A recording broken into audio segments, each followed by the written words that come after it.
기아의 초반 행보에 대해서 살짝 얘기를 해 보겠습니다. 기아가 좀 어렵습니다. 그래도 다행히 일요일 경기 또 승리를 했잖아요. 네, 그건 분명히 뭐 다행이라고 봐야 될 것 같은데 네. 이게 이제 뭐 작년 시즌에 기아 타이거즈가 이제 뭐 정규리그도 우승을 했고 이제 통합 우승을 차지했었던 이유는 사실 뭐 이렇게 두터운 선수층이었거든요. 근데 이게 그러니까 어떤 선수가 빠지느냐의 문제인 것 같아요. 그러니까 작년에 뭐 박찬하고 김도영 선수 거의 빠지질 않았거든요. 근데 이 핵심이 빠지다 보니까 이범호 감독도 이게 생각보다 이게 데미지가 있구나라는 것을 느끼는 거죠. 당연하죠. 네. 왜냐면 상대 투수가 장성호 있는 거랑 없는 거랑 큰 차이 나거든요. 실제로. 네. 땡큐죠. 장성호가 뭐 전날 생고기를 먹어서 뭐 설사를 하든 뭐 하든 뭐 그 이유는 모르겠지만 만약에 라인업이 없어. 네. 그럼 나로서는 엄청 편하게 들어가는 거죠. 다음 투수들도.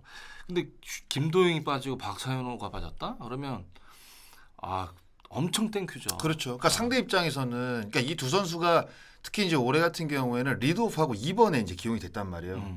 그럼 박찬호는 3할 타자고 김도영 선수는 작년 MVP란 말이에요. 그러면 이제 딩동댕 딱 시작을 하게 되면 상대방 선발이 느끼는 이 압박감은 굉장히 크죠. 근데 그 두 선수들이 없고 다른 선수들이 나온다? 그러면 그냥 1회부터 그냥 쭉쭉 던지면서 가야겠구나. 근데 박찬하오가 만약 김도영이 있다. 그럼 1회부터 좀 긴장을 해야 된단 말이에요. 이건 완전히 다른 느낌이죠. 그러니까 그거는 결국에는 타선에서 주는 상대 투수에게 압박감 이게 이제 이 박찬호와 김도영이 빠지다 보니까 그 파괴력이 확실히 떨어졌다. 맞아요. 네. 이런 느낌들이 분명히 맞아요. 드는 것 같아요. 그리고 저는 그런 공격적 큰 이제 누수도 큰 영향이고 다음 영향은 그냥 버젓이 있는 스페셜 투수들 있잖아요. 그냥 부상도 아니고 뭔가 재활하는 선수도 아니고 작년에 그렇게 잘했던 전상현, 뭐 곽도규, 정혜영 이 선수들이 다 물론 패전을 했단 말이에요. 이게 저는 투수 관점에서 봤을 때 이범호 감독이 이 선수들이 갑자기 뒤집어지면 답이 없겠다 이 생각이 들었거든요. 그건 어떻게 보세요? 투수들. 답이 없을 수밖에. 그러니까 이게 생각보다 이제 심각하다라고 이제 느낀 부분은 근데 기아 타이거즈가 이제 이범호 감독이 봤을 때 그리고 이제 여러 이제 관점에서 봤을 때 이제 장점들이 굉장히 많잖아요. 그러니까 뭐 극일강으로 지금 불리는 건데 선발도 작년보다 훨씬 좋아졌고 타선은 건재하고 거기다가 장현시의 공백을 조상으로 메웠고 기존에 있던 젊은 불펜들은 경험이 1년 늘었단 말이에요. 그 경험도 그냥 경험이 아니라 한국 시리즈 경험이란 말이에요. 대단하죠. 그러면 이게 분명히 업그레이드가 되면서 우리가 작년보다 더 좋은 이 불펜의 어떤 그 느낌들을 만들어낼 수 있겠구나라고 생각을 했는데 거기서 흔들려 버리니까 진짜 제가 봤을 때 머리가 복잡한 것 같아요. 근데 이거를 제가 중계 때도 이야기를 했고 그 고척 경기 가서도 얘기를 했는데 방망이 안 맞으면 어떡해요? 뭐 이렇게 코치들이 물어봐요. 근데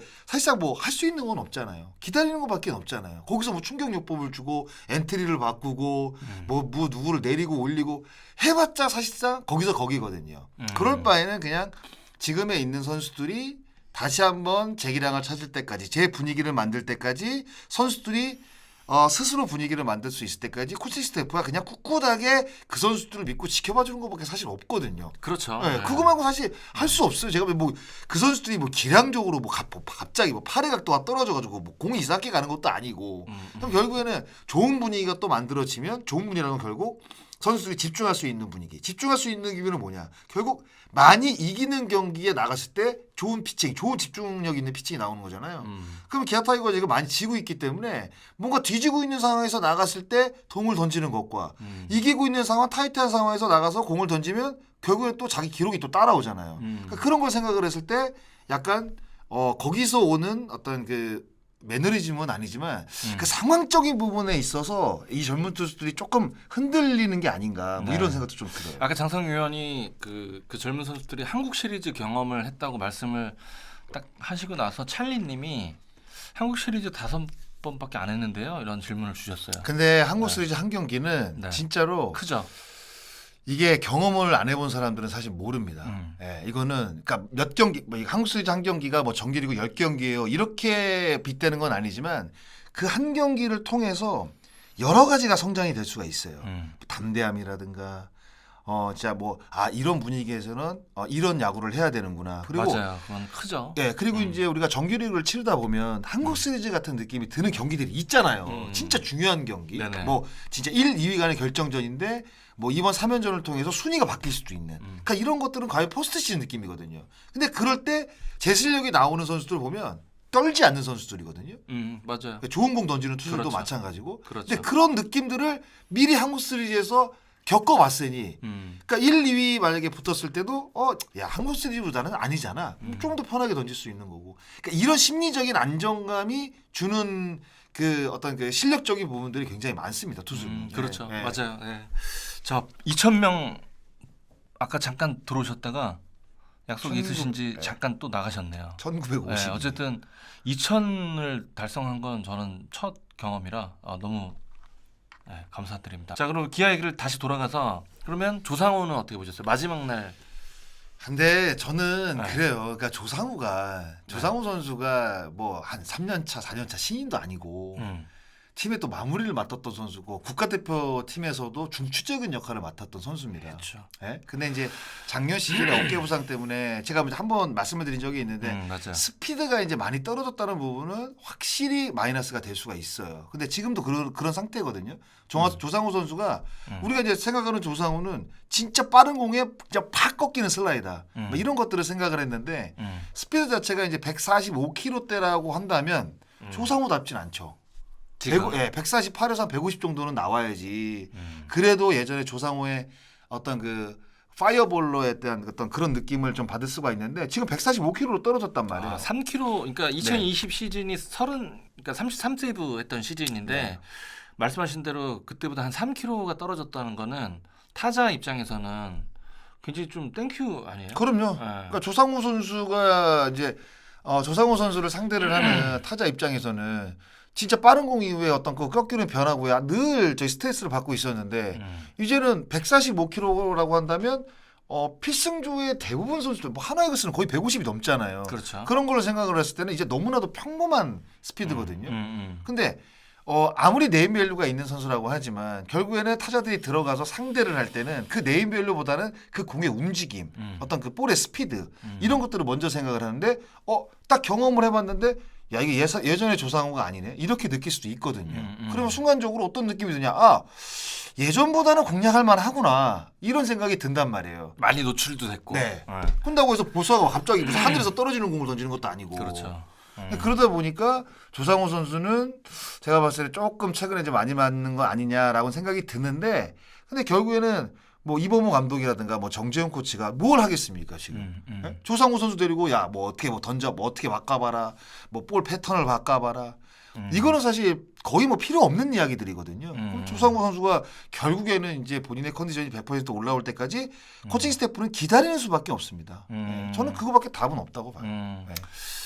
자, 그래도 지금 저는 그래요. 지금 어떤 분이 심지학 단장 오고 나서 제대로 뽑은 선수가 없다 이렇게 말씀을 하셨는데 글쎄요 그 선수 하나 데려다 놓고 왜냐면 지명권 2장과 10억이잖아요. 네 맞아요. 1번과 4번. 그렇죠. 1, 4번에 10억이면 거의 주사위를 던진 거잖아요. 사실 그렇죠. 기아 입장에서는. 네.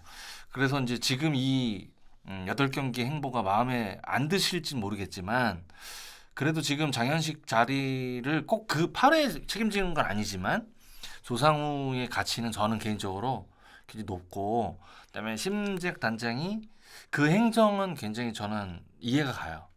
그 정도를 주고 장현식이 갔으니 누구를 데려올까 그 행정은 이해가 갑니다. 그리고 뭐 예를 들어서 결과가 좋으면 정말 찬사 받아서 마땅한 행정 같아요. 근데 뭐 지금 이제 모든 부분에서 부진하니까 뭐 단장님에 대한 원성도 있을 테고 그건 저는 이해가 갑니다. 그러니까 어쨌든 지금 기아의 부진은 일시적인 거라고 봐도 되겠죠?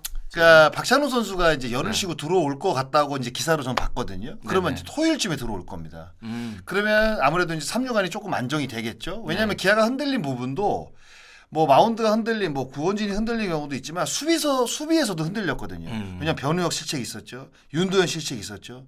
3루 안에 실책이 있었는데 그게 실점으로 연결된 경우들이 있었어요. 윤도현 선수 2군 갔죠. 그렇죠. 키움 경기 때. 그러니까 그런 걸 생각을 했을 때 박찬호가 있었다고 한다면 박찬호가 있었으면 실책이 안 나오는 거 뭐 그러면 안 나오냐 이렇게 볼 수도 있겠지만 실책이 나올 확률이 적죠. 박찬호는 아무래도 윤도현 선수보다는. 그러면 3루간이 김도영 선수가 있으면 좋겠지만 아무래도 박찬호 선수가 먼저 오게 되면 그래도 3루간이 좀 안정이 될 수가 있거든요. 박찬호. 네.